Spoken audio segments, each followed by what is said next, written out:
مرحبا يا صبايا، كيفكن؟ شو اخباركن؟ ان شاء الله تكونوا بالف خير يا رب وانتم عم بتشوفوا فيديو اليوم. اهلا وسهلا فيكم بفيديو جديد.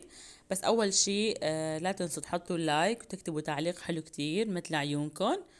واللي مو مشترك بالقناة فضلا وليس امرا، اذا عم بتشوفوني لاول مرة اشتركوا بالقناة وفعلوا زر الجرس لحتى يوصلكم كل شي جديد عم بنزله. فيديو اليوم فيديو كتير حلو. مثل ما لكم شايفين عم اعمل قالب كيك، هيك شي طيب وسهل على كيفكن يعني. بس شو المناسبة يا ترى لحتى عم اعمل هالقالب الكيك؟ المناسبة انه سلفتي ولدت وجابت بنوتة مثل القمر، فراح اروح لعندها واقول لها الحمد لله على السلامة على طريقتي انا. فحبيت انه اعمل لها هذا القالب الكيك، ان شاء الله يعجبها يا رب وان شاء الله تعجبها المفاجأة واروح لعندها وفاجأة. الحقيقة أنا كنت بدي أروح لعندها على المشفى وأعمل لها المفاجأة، بس رولاف مرضت على حظها. عن جد المساء قبل ما ننام صارت تسعل، يعني لو الصبح يمكن كنت نام ساعة ونص ساعة وارجع في على صوت سعلتها. كانت سعلة قوية كتير. فأنا الصبح أبوها راح جاب لها دواء من الصيدلية، دواء سعلة. الحمد لله شربت الدواء وتحسنت يعني. فما كنت نايمة بالليل كله. كل اللي نمتن ساعة أو ساعتين، ففقت متأخرة من النوم. لا بينما فقت رتبت البيت وفطرنا وجليت الجليات، المهم تعرفوا شغل البيت انتو. فقلت انه رح اعمل قالب الكيك، طبعا اخذ معي وقت شوي لحتى هيك يطلع طيب ويعني شغل متقن يعني. الشغل متقن بده وقت، مو انه هات ايدك والحقني. فلا بينما خلصت هالشغلات انه هن طلعوا من المشفى، الدكتور خرجهم ووصلت على البيت. فقلت انه بروح لعندها المساء وبعمل لها اياها المفاجأة بالبيت، ان شاء الله تعجبها يا رب. فشوفوا معي كيف عملت الكيك. طبعا الكيك جبته من البين جاهز لانه كان ناقصني اغراض الكيك، فانيليا و باقي الشغلات يعني. فقلت انه بجيبه جاهز وبس بزينها بالبيت على طريقتي، بما انه ما عندي وقت ورولاف كانت تعبانة. فقلت انه هذا الحل الانسب. طبعا بعد ما جبت الكيك شربته حليب منيح، يعني لازم تسقوها حليب كتير منيح لحتى تكون شلون بدي لكم يعني ما تكون يابسة لما تاكلوها، انه ما تكون يابسة ناشفة، لازم تكون مبلولة شوي هيك يعني تكون طرية. عرفتوا علي؟ فشربتها حليب منيح، او فيكن تحطوا له قطر بدل الحليب على كيفكن. بعدين حطيت طبقة الكريمة مثل ما شفتوا، حطيتها بكيس الخبز، الكيس النايلو. قلت انه هيك اسهل من انه حطها بالمعلقة وبعدين ادهنها وظبطها وهيك، انه بالكيس اسهل واسرع وبيطلع هيك يعني شكله مرتب. فبعد ما حطيت طبقة الكريمة، حطيت كمان طبقة موز ورجعت حطيت طبقة الكيك التانية فوقها. وكمان شربت الحليب، يعني سقيت الحليب انه نفس الشي. سقيت الحليب منيح لحتى هيك تكون طرية. وبعدين رجعت حطيت فوقها طبقة كريمة. طبعا الكريمة عملتها لقسمين، بما انه هي ولدت بنوتة فلازم يكون الكيك لونه زهري. كتير كنت محتارة كيف بدي اعمل الكيك، يعني اي شكل اي موديل شو بدي اكتب عليها، كتير احترت بهالموضوع. فهلا بنشوف كيف طلع معي الكيك. يعني في كتير موديلات عملتها، مثل ما اللي بيعرفني واللي شايف فيديوهاتي من قبل. يعني عملت شي تقريبا أكتر من 10 قوالب كيك، كل وحدة موديل شكل وكل وحدة ديزاين شكل تختلف عن التانية. كلهم كانوا حلوين وطعمتهم كانت كتير طيبة، كل وحدة أطيب من التانية. فهالمرة كتير كنت محتارة إنه بما إنه هاي كيك إنه هي ولدانة لازم اكتب عليها مثلا عبارة حلوة يكون لونها حلو. فاخترت اللون يكون زهري بما انه هي ولدت بنوتة. وكتبت العبارة على وجه الكيك، كتبت انه الحمد لله على السلامة. وزينتها بطريقتي. هلا بنشوف كيف. طبعا هذا ظرف فيه صبغة لون زهري، هو لون احمر، اذا كترتيه بيطلع لونه احمر، اذا حطيتي قليل بيطلع لونه زهري. فخفقتهم مع بعض هيك لحتى صار لون واحد. طبعا عفت شوي مشان ازين فيها وجه الكيك كريمة، انه عفت منها لون ابيض شوي على طرف، انه ما كل الكريمة عملتها لون زهري. طبعا في صوص الشوكولا كمان جبته من اليوزبير، هذا موجود باليوزبير ما موجود بالبيم. في منه شوكولا وفي منه على شوكولا حليب، وفي صوص الكراميل كمان، وفي كمان صوص التوت. فقلت انه بختار الشوكولا اطيب يعني. ف مثل ما لكم شايفين هلا راح ادهن وجه الكيك كله لون زهري، وبعدين راح ادهن الاطراف. طبعا كتير حلو انه سلفتك او حدا من العيلة انه يعمل لك مفاجأة بهيك مناسبة. انا لو بدالها رح افرح كتير بهذا الشي. بكفي انه في شخص انه عم بيفكر فيني ويفكر كيف انه يفرحني ويبسطني، فانه انا كتير رح افرح بهذا الشي اذا حدا عمل لي هالشي. فانه سلفتي ما بعرف اذا رح تفرح بهذا الشي ولا رح تلاقيها انه عادي. فهو كل انسان انه تفكيره شكل، طريقة تفكيره هيك شي. بس أنا بعتقد إنه أكيد رح تفرح لأنه سلفتي إنه طيوبة وقلبها طيب كتير وكتير بحبها. يعني في منهم بيقولوا إنه عقربتين على الحيط ولا سلفتين بالبيت وهيك. فما بعرف، أنا كتير بحبها لسلفتي، مو لأنه قدامكم عم بحكي هالحكي، لا والله، حتى إنه ورا الكاميرا ودائما يعني بحكي عنها بالمنيح لأنه هي إنسانة منيحة. كتير بحبها وبتمنى لها الخير، وكتير فرحت لها إنه ولدت بنوتة. آه رندا عم بتقول انه صرنا 3 بنات، بنت حماي عندها صبيين وانا عندي بنتين، وهلا سلفتي صار عندها بنوته. فرندا عم بتقول انه فريق البنات صار اكتر من فريق الشباب بالعيله. فانه هي كمان كتير مبسوطه، وصارتني عم بتقول بدي اروح على المشفى، بدي اروح اشوف البنوته، وبدي اروح اشوف مرت عمو واطمن عليها هي ورولاف. بس مثل ما قلت لكم ما رحنا على المشفى لانه رولاف عن جد كانت مرضانه اليوم اللي قبلها، فمشان هيك انه ما لحقت. فهلا بعد ما كتبت الحمد لله على السلامة مثل ما انتم شايفين، وزينتها بالكريمة اللون الأبيض. كان عندي فستق بالبيت، ضربتهم على الخلاط لحتى هيك يصير ناعم.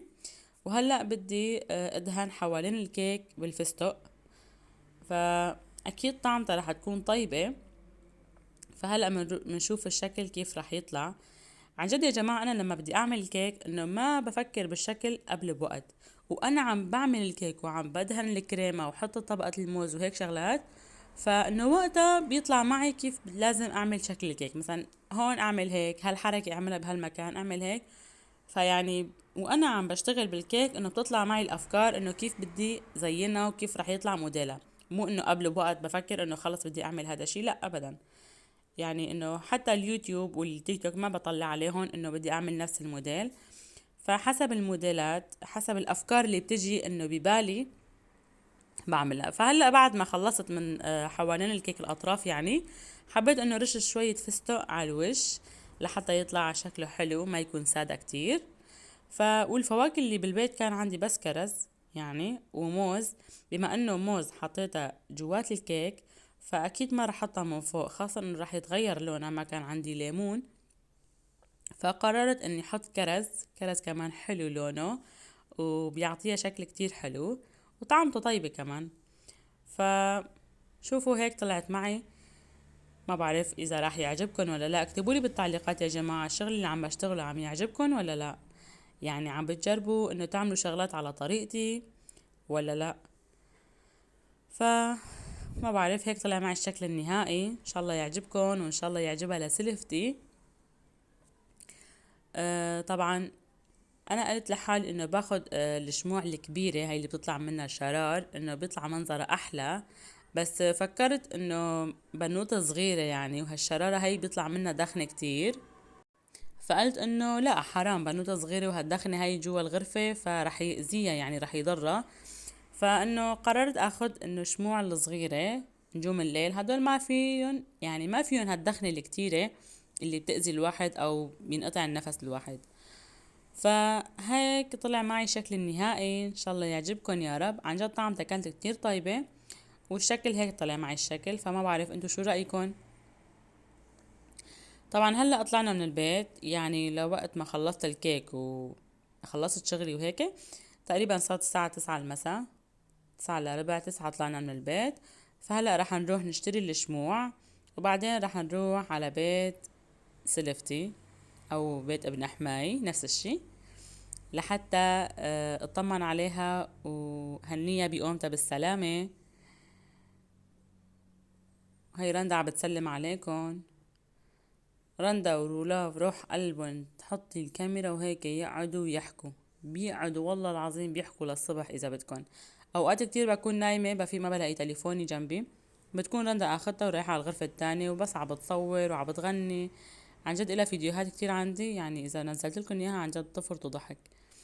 هون وصلنا يعني على المحل مثل ما لكم شايفين. الشمعات الكبيرة ما اخدتها مشان الدخنة، اخد هدول نجوم الليل، يعني هدول كمان منظرهم حلو. فهلا رح نطلع من المحل. رندا عم بتقول اعطيني اياها امسكها بايدي، رولاف عم بتقول لا انا بدي اخذها. قلت لهم لا انتي ولا انتي، رح احطهم بالشنطاية ونروح. فهلا رح نطلع مثل ما لكم شايفين، الدنيا ليل وما في حدا هون. هلا بحارتي، انا حارتي على الشارع الرئيسي يعني، ففي كتير ضجة وكتير عالم وناس، بس هون انه هادية هاي المنطقة هون. هلا وصلنا على البناية مثل ما لكم شايفين، رضا عم بتقول الحقونا لحتى نعمل المفاجأة. أول ما طلعت طبعا رحت دغري على المطبخ. قلت إنه مشان ما تحس هي إنه ما يعني تتفركش أو تخرب المفاجأة. فهون رحت على المطبخ دغري، قلت له لفادي جيب لي قداحة بسرعة مشان نشغل الشموع ونروح نفاجئها لمرت خالك. فادي بيكون ابنه لبنت حماي، فهو كمان كتير عجبه الكيك. الكيكات اللي بتعملهم مرت خاله كتير طيبين، صحتين وهنا يا فادي. فهلا راح اشغل الشموع هون. طبعا بنت حماي كمان عندها بالغرفة، البنت كانت عم تبكي، هن ملتهيين بالبنت وهيك شغلات ما فاضيين. ف فهون انا استغليت الوضع وقلت بما انه هن مشغولين، ف راح اشغل الشموع بسرعة وروح لعندها على الغرفة. الحمد لله على السلامة، الحمد لله على السلامة، حتى مجيش نجندش معي تعمل.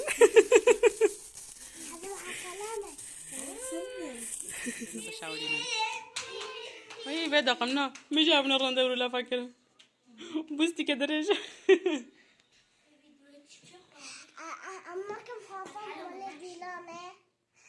ولا مرت عمو زيلان تعرفي رجوتي مرت عمو زيلان رو. الحمد لله على السلامة. هاي رندا كمان. ايه دادي جندي رندقة. ايه شوفي لا ما شوفي حرام عم تشعبي قيس كده رناخن ماليكاي جنيه. شوفي تجي حاسدك ايه؟ انا تفك رندا جندا. كان جاي جندا رندقة انا صار بقرا حقي ناخوش ببقناه ديك قوماك قوماك قينا لعبك. ايه ده خاف من كده. حلوة البنوتة رندا؟ بتحبيها؟ بس نضفه. شو بكم؟ غندقة بقرا. ها غندقة قرطيها. غندقة كحبوس كريدة دي عجال. غندقة؟ لا خير ورا نولي زي هافو؟ لأنه مو أزلرولك مو على الزمانات مو كرمان جواب بس عارفين زين. خير نولي زي ورا؟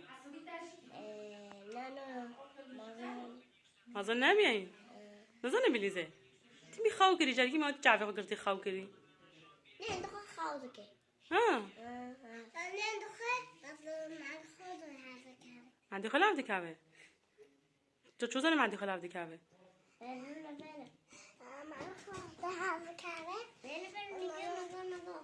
ننقو فرض بتي قشكو. هاو باتوني جندية. شنو؟ نكاد أسببه. تجي حاسدك إيه؟ عم خربان مول. صحة.